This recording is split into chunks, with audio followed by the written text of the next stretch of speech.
దాదాపు నిన్న 2 గంటల 43 నిమిషాల 56 సెకండ్ల పాటు జరిగిన జగన్మోహన్ రెడ్డి గారి ప్రెస్ మీట్ పూర్తి సారాంశం మీకేం అర్థమైంది అనుకోవచ్చు అంటారు? నాకైతే ఏం అర్థం కాదు. ఏంటండి అంత గట్టిగా చెబుతా ఆయన రైతులను మోసం చేస్తున్నాడు, తిరుమల లడ్డూలు ఏం చెప్పాడు చెప్పండి.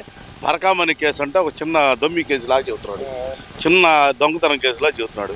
పరకామణి కేసు చిన్న దొంగతనం కేసా? చాలా చిన్నదా? చిన్నదేగా, వెయిట్ చేయి. తొందర ఎందుకు తొందరపడితే ఏది పొద్దుకోకదు కదా, దాని టైం వస్తేనే కదా. వెయిట్ చేయండి. పెద్ద కేసు చిన్న కేసు వాడు ఎంతగా చేశాడు? 14 140 160 కోట్లు ఏదో చెబుతున్నాడు కదా. అవును, అవి వచ్చినాయి. 14 కోట్ల ఆస్తి రాసి ఇచ్చాడు, ఏదేదో కథలు చెబుతున్నాడు. 14 కోట్ల ఆస్తి రాసి ఇవ్వటం అంటే మరి చిన్న కేసేగా. $9 అంటే $72,000 అంటే $9 అంటే $9 అంటే 72,000. మరి అసలు చిన్నపిల్లలు అడిగినా చెబుతారు డాలర్ ఎంత ఉంది, దాన్ని $9 ఎంత అయింది, దాన్ని ఇంటికి ఎత్తే ఎంత వచ్చింది? 720 వచ్చింది. 80 రూపాయలు కాడికేసుకుంటే, లేదా 90 కాడికేసుకుంటే పోతుంది. అంతేగాని 72,000 ఏం మాట్లాడుతున్నాడు అర్థమవుతుంది జగన్మోహన్ రెడ్డి? ఇప్పటికేం తెలుసుకొని మాట్లాడు. ఇంకా పిల్ల బచ్చాల మాట్లాడకూడదు. నువ్వు సీఎం స్థాయిగా చేసి వచ్చినాడు ఇప్పుడు మాజీ ఎమ్మెల్యే. మరి ఆ మాత్రం కామన్ సెన్స్ లేకుండా మాట్లాడతారా? దానికి ఒక వాల్యూ ఉందా? ఏదో చెబుతున్నాడు, కంటైనర్లు లారీలు ఏదేదో కొత్త కథ చెబుతున్నాడు. కంటైనర్ లారీలు ఏదో అప్రూవ్డ్ అయితే వస్తుంది అంటే, అప్రూవ్డ్ కెమికల్తో తయారు చేసిన నెయ్యి అయితే వచ్చిద్దా? తెలియక అడుగుతున్నా. కెమికల్తో తయారు చేస్తే నెయ్యి వచ్చిద్దా? అప్రూవ్లేగా. మరి అదే సుబ్బారెడ్డికి మా బాబాయ్కి చెప్పారు కదా ఇది కల్తీ జరుగుతుందని. మరి అది చిన్న తప్ప? మరి మీ బాబాయ్కి చెప్పారు కదా. మరి మీ బాబాయ్ చెప్పినప్పుడు నువ్వేం చేశా? మరి ఆ చిన్న తప్పనే అన్నాడు కదా. ఆయన చెప్తుంది ఏంటంటే, అసలు తిరుపతిలో సంస్కరణలు తీసుకొచ్చిందే మేము తీసుకురావటం వల్లే కదా దొంగ పట్టుబడింది అంటున్నాడు కదా. దొంగ పరకామణి దొంగ పట్టుబడింది $9 కదా. మరి ఎందుకు వేశారు మరి ఎంత కేసు? మరి 14 కోట్లు ఎందుకు డబ్బులు కట్టించారు? అంటే ప్రాయశ్చిత్తంతో వాళ్ళ కుటుంబ సభ్యులు కట్టారంటే. ప్రాయశ్చిత్తంతో డబ్బులు కట్టారా? ప్రాయశ్చిత్తం కూడా బయటపడిద్దిగా. మొత్తం అందరూ అప్రూవల్ అయిపోతున్నారుగా. చోట్ల నిన్న ఒకడు ఊరక మధ్యవర్తిత్వం చేస్తే కమిషన్ తీసుకుంటే 140 కోట్లు ఒకసారంట, 170 కోట్లు ఒకసారంట, 35 కోట్లు ఒకసారంట, 70 కోట్లు ఒకసారంట. చెప్పి టీవీలోనే వస్తుంది, నువ్వు చెప్పేది కాదు. ఓపెన్ చేసి చూడండి, పరకామణి కేసు అని కొట్టండి యూట్యూబ్లో. వాడు ఎవడ ఎంత కమిషన్ తీసుకున్నాడో దాంట్లో చెబుతున్నారు. నిన్న ఒకటి పట్టుకున్నారు కదా, వాడి ద్వారా ఇంకోటి దొరికాడు, ఇంకోటి దొరుకుతున్నాడు. మొత్తం 3 అంట. వీళ్ళంతా 2% కమిషన్ అంట. ఈ కమిషనే 140 కోట్లు, 75 కోట్లు, 30 కోట్లు, 60 కోట్లు.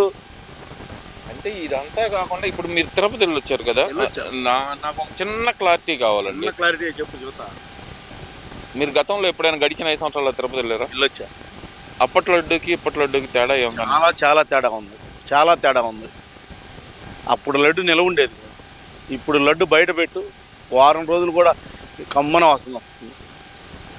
నేను అదే ఫేస్బుక్లో కూడా చెప్పాను, స్వచ్ఛమైన ఆవు నెయ్యితో తయారు చేసిన లడ్డు ఇవాళ ఎంత స్వచ్ఛంగా ఉందో చూడండి అని నేను చూపించా కూడా.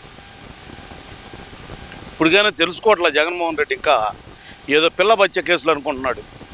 చేస్తారులే, ఉండండి. పిల్ల బచ్చ కేసులో వైవి సుబ్బారెడ్డి అమాయకుడు అంట. ఇది రాజకీయ కక్షతోటే ఇదంతా పెడుతున్నారంట. వైవి సుబ్బారెడ్డి గారిని అలాగే బొమ్మన కరుణాకర్ రెడ్డి గారిని ఇరికించడానికి ఈ కేసులన్నీ పెడుతున్నారంట. అసలు తిరుపతి లడ్డూలో కానీ పరకామణిలో కానీ వీటన్నిటిలో సమూల మార్పులు తీసుకొచ్చిందే జగన్మోహన్ రెడ్డి ప్రభుత్వం అంట. మరి ఆయన చాలా గొప్పగా చెప్తున్నారు కదా, ఆయన అభినందించాలంటున్నాడు కదా. ఆయన అభినందించాలా, ఇంకోళ్ళు అభినందించాలా, వాళ్ళ బాబాయ్ ఆయన అభినందించాలా, లేకపోతే వాళ్ళ నాయకులు వాళ్ళు అభినందించాలా? అదే సరిపోయింది. ఎంతసేపటికి అది చెప్పుకోవడమే కానీ జరిగింది ఏందో చెప్పలేకపోతే వెయిట్ చేయండి, జరిగింది చెప్తారు. తొందర ఎందుకు? మొత్తం లోపలికి పోయే టైం దగ్గరకు వచ్చింది. అంతా దగ్గరకు వచ్చింది. 1 నెలలోనే అది పరకామణి కేసు అయిపోతుంది, దగ్గరకు వచ్చేసింది. ఎందుకు వెయిట్ చేయటం? తొందర పడద్దు. ఏది టైం ఉంది. జగన్మోహన్ రెడ్డి చెప్పాడు చూసా, పిల్ల బచ్చ కేసు పెద్ద కేసు మొత్తం డబ్బులతో సహా ఎవడెంత కమిషన్ కాజేసాడో కూడా లెక్క వస్తుంది. నేను దాచిపెడితే ఆగదుగా. వెయిట్ చేయండి. ఎందుకు? ఇప్పుడు తిరుమల లడ్డూ కేసు కానీ, లేదంటే కల్తీ నెయ్యి కేసు కానీ, లేదంటే పరకామణి కేసు కానీ చిన్నవి అని చూపించే ప్రయత్నం ఎందుకు చేస్తున్నారు అనుకోవాలంటారు? చేస్తున్నారంటే లాస్ట్కి వచ్చేటప్పటికి ప్యాలెస్ గుర్తొస్తుంది, ప్యాలెస్కి వెళ్ళిపోతుంది. ఆ డబ్బులు మా డబ్బులు మరి ఆడికి పోయినాయి డబ్బులు. వాళ్ళ బాబాయ్ డబ్బులు తీసుకుంటే జగన్మోహన్ రెడ్డి ఊరుకుంటాడా? ఊరుకోడు కదా. ఏ నాయకుడు అని డబ్బులు సంపాదిస్తే జగన్మోహన్ రెడ్డి ఊరుకుంటాడా? ఊరుకోడు కదా. అక్కడికే వెళ్ళినాయి కాబట్టి మరి అంత ప్రెస్ స్టేషన్లో ప్రెస్ మీట్ పెట్టాడు. ప్రెస్ మీట్ ఎప్పుడైనా పెట్టాడు ఆ లైవ్? నాకు తెలిసి అది లైవ్ కూడా నేను అనుకోవట్లా, అది కూడా రికార్డెడే అనుకుంటున్నాను నేనైతే.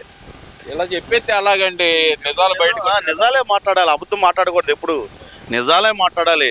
మనం తిరుపతి వెళ్ళి తిరుపతిలో చూసొచ్చా కాబట్టి చెబుతున్నాను. అద్భుతమైన ప్రసాదం, అన్నదానంలో 3 పూట్ల బ్రేక్ఫాస్టు, లంచ్, డిన్నరు అద్భుతంగా పెడుతున్నారు. ఒకసారి వెళ్ళి చూసిరా, నువ్వు కోట బియ్యం పెట్టావు ఆ రోజు. అవునా కాదా? మనం చెప్పింది కాదుగా, వాళ్ళే వీడియో చేసి పెట్టారుగా ప్రజలు, భక్తులు. ఇవాళ అన్నం తింటరా, నువ్వే తింటరా జగన్మోహన్ రెడ్డి పోయి. నీకు ఆ సంస్కారం అనేది ఉంటే నువ్వే తింటరా పోయి, తినొచ్చి చెప్పు ఎలా ఉందో. అద్భుతంగా పెడుతున్నారు. నిన్న కట్టె పొంగలు పెట్టారు, ఎంత బాగుంది పొద్దున. నిన్న పొద్దునే నేను నిన్న కట్టె పొంగలు పెట్టారు. నిన్న మధ్యాహ్నం బ్రహ్మాండమైన భోజనం పెట్టారు. నిన్న సాయంత్రం డిన్నర్ చేసి మేము బయలుదేరాం. ఎంత అద్భుతంగా ఉందో చెప్పుకుంటావా ప్రసాదం. లడ్డు చూస్తుంటే ఎంత ఇదిగా ఉంది. మరి ఆ 5 సంవత్సరాల జగన్మోహన్ రెడ్డి మరి నువ్వేం చేసావు? డబ్బులు కాజేసావు. 100% చెప్తాం. డబ్బులు నీకే వెళ్ళినాయి అనేది అన్ని వేళ్ళు ఆడకే చూపిస్తున్నాయి. అంత వ్యవస్థ ఆడకే చూపిస్తుంది. నువ్వు చెప్పాల్సిన అవసరం ఏం లేదు. మరి అయితే ఏదైతే కనుక ఈ చిన్న కేసు అని చూపించే ప్రయత్నం చేస్తున్నారంటేనే దీంట్లో ఏదన్నా తేడా జరిగే అవకాశం ఉందనుకోవచ్చు అంటారు. లేదంటే కనుక ప్రభుత్వాన్ని నిందించడం కోసమే ఈ చిన్న కేసులను చెప్పడం కోసం అనుకోవచ్చు అన్నాడు. జగన్మోహన్ రెడ్డి ఏదైనా చెబుతాడు. లేనిది ఉండట్టు చెప్పడంలో జగన్మోహన్ రెడ్డి తిట్ట. లేనిది ఉండట్టు జగన్మోహన్ రెడ్డి తిట్ట. ఉన్నది ఉండట్టు చెప్పలేడంట. ఉన్నది ఉండట్టు ఎట్లా చెబుతాడు? చెప్పలేడంట. ఎందుకని చెప్పలేదు అంటే చెబుతున్నాడుగా, ఉన్నది ఉండట్టు చెప్పలేను. లేనిది ఉండట్టు చెప్పడం జగన్మోహన్ రెడ్డి తిట్ట. ఉన్నది ఏదో చెప్పలేడు, ఎందుకంటే తప్పు కనపడుతుంది కదా. అందుకని జగన్మోహన్ రెడ్డి చెప్పలేడు. లేనిది చెప్పడంలో తిట్ట. ఆడేం లేదని మరి అదే వైజాగ్ చెప్పాడు కదా ఎయిర్పోర్ట్కి. ఏది ఆ ఎయిర్పోర్ట్ కొత్తగా కట్టింది, భోగాపురం ఎయిర్పోర్ట్. మరి అదే ఎయిర్పోర్ట్ నువ్వు ముద్దులు పెట్టి చెప్పినప్పుడు ఏం చెప్పావు? ఎయిర్పోర్ట్ వద్దనే చెప్పాడుగా. మరి ఇవాళ అదే ఎయిర్పోర్ట్ నేను కట్టాను అటు చెబుతున్నాడు. అంటే జగన్మోహన్ రెడ్డి 2 మాటలు ఆయనే చెబుతాడా? నువ్వే చెప్పింది వద్దని చెప్పాడు, చెప్పలేదా? ముద్దులు పెట్టి చెప్పావుగా తల మీద. మరి ఆ రోజు ఇవాళ ఏమైంది? మరి అదే ఎయిర్పోర్ట్ నేను కట్టాను అటు చెబుతా. అంటే మరి ఇప్పుడు తిరుమల గురించే మాట్లాడదామండి. దాని గురించి కాదు, తిరుమల గురించి. జగన్మోహన్ రెడ్డి ప్రతిదీ అట్లా చెప్తాడని చెబుతున్నా. ఎయిర్పోర్ట్ చెప్పాల్సిన అవసరం ఏం లేదు, కానీ జగన్మోహన్ రెడ్డి అలా మాట్లాడతాడు కాబట్టి నేను అందుకనే ఒక ఎగ్జాంపుల్ చెప్పాను. ఆయన చెప్పడం కాదు, అసలుకి తిరుమల అనేది ప్రక్షాళన చేసింది మా ప్రభుత్వమే. ఏం చేశారు? ప్రక్షాళన నాకు తెలియకొడుతున్నాయి. ఏం చేశారు చెప్పండి? పరకామణిలో మోడర్నైజ్ చేసి దొంగను పట్టుకునే విధంగా చేసింది మేమే. మమ్మల్ని అభినందించాల్సింది పోయి ఏంటిది అంటారు. ఇప్పుడు 9 డాలర్లు కాజేశాడని చెప్పావు. అంతకుముందు ఎంత డబ్బులు కాజేశాడు ఎందుకు చెప్పట్లేదు? అంటే అంతకు ముందు మీ ప్రభుత్వమే కదా, మీరు పట్టుకోలేకపోయారు, మేము పట్టుకున్నాం కదా, మమ్మల్ని అభినందించాలి. పట్టుకోలేదు. ఎక్కడ నువ్వు చూపించావు? అది ఎప్పుడు జరిగింది కేసు? అది ఎప్పుడు జరిగింది? అతను ఎప్పుడు వచ్చాడు ఉద్యోగంకి? అవన్నీ మొత్తం తీస్తే ఎవరి కేసు ఏందనేది మొత్తం బయటపడింది.